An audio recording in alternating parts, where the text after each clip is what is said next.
This is an audio snippets production. Please subscribe and share our page.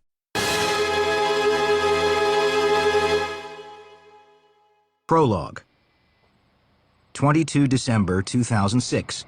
McCarran International Airport, Las Vegas, Nevada. Bill. It was 3 days before Christmas, around 10 o'clock at night, and I was sitting in a motorcade of 4 black Cadillac Escalades out on the tarmac. I'd been hired for a security detail. A client was flying into Las Vegas on a private jet from outside the country. I was there to escort him from the airport to a gated house in the Summerlin neighborhood, over on the northwest side of town. I was in the passenger seat of the lead SUV. The vehicle designated as the mother car, meaning the one that would transport the client, was just behind me. I was scanning the air above us, looking for the plane. People think of Las Vegas as nothing but neon lights, hot pavement, and desert. But in the winter, at night, once the sun sets, the temperature drops quick. Out at the airport, it was well below freezing.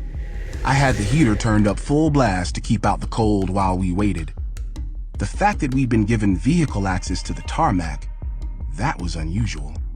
It wasn't something I was used to, even for big-name clients.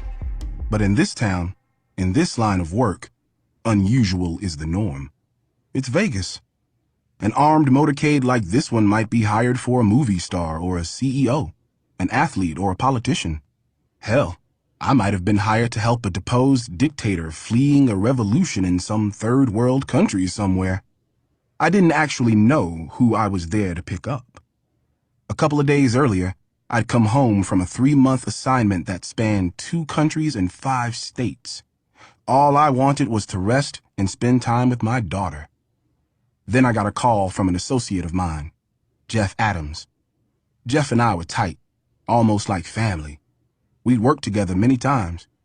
He asked me if I was available to lead a security detail for a high-profile dignitary arriving in Las Vegas in 2 weeks. I would pick him up and escort him from point A to point B. Jeff said, "I've been in touch with the client's assistant, a man named John Feldman. I told him about your background. He wants you to fax him your resume and a copy of your driver's license so they can do a background check on you." He gave me an overseas fax number, and I jotted it down. "Who's the client?" I asked. Jeff paused. He said, "I can't give you that information just yet, but trust me, you'll be glad you took this one. And you'll need to be armed."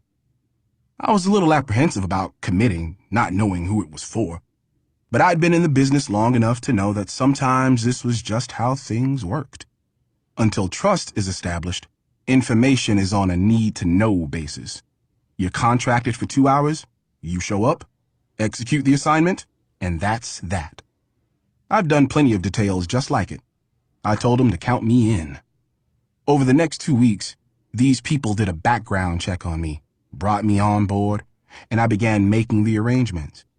2 days before the client was to arrive, Jeff and I did what's known as a pre-advanced detail, mapping out the best route from the airport to the person's new home, driving the route together, making note of every stop sign, timing the traffic lights, mapping out any congested areas we might encounter along the way. We decided that I would handle transportation from the airport to the house, and Jeff would be waiting for us when we got there.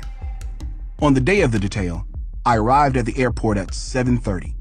I told the car service to have its vehicles there by 8. When they arrived, I conducted a thorough inspection of each one. As I was doing that, I noticed that the rearview mirrors were equipped with video cameras aimed at the vehicle passenger seats. I called Jeff. "No cameras," he said.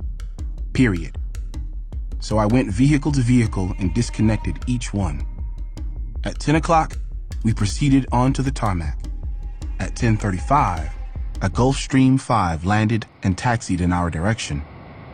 I instructed the drivers to pull alongside the plane as the stairway was dropped. I exited my vehicle and walked back to the mother car, which had stopped right at the foot of the steps. I stood there and waited, ready to open the rear door for the passengers. The flight crew and the other drivers started loading the luggage into the SUVs.